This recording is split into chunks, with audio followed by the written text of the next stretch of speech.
Let's now turn our attentions to health, and the Industrial and Commercial Workers Union has hinted of a nationwide unrest if the National Health Insurance Authority slaps 1% levy on salaries of formal sector workers. Now, according to the union, the NHIA should immediately audit its operations and explain how much has so far been contributed by the workers since the inception of the policy in 2003 before proposing a 1% levy.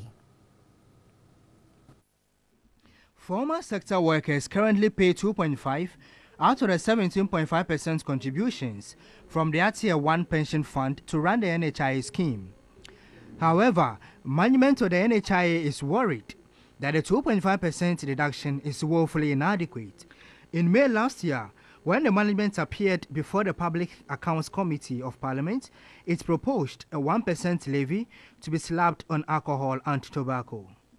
This, the NHIA claimed, to raise enough funds to sustain the policy and increase its subscriber base. But government, through the Ministry of Health, has not concluded on the proposal.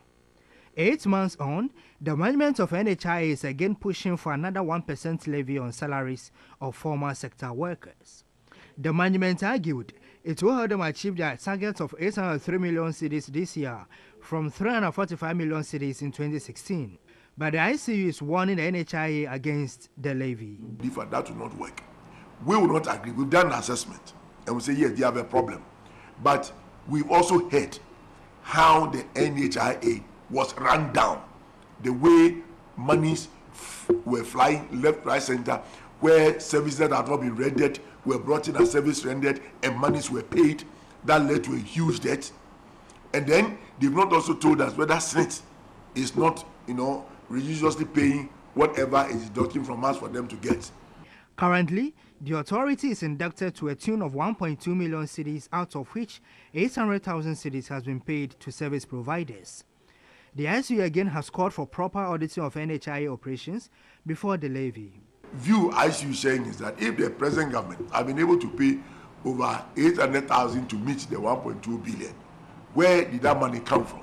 That money could locally find its way to go and support them.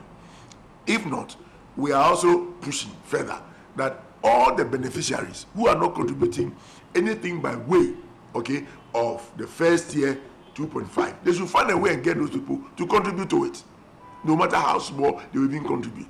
But to come to the formal sector, because that is where it is easier to reach, we see that as a lazy approach to make money.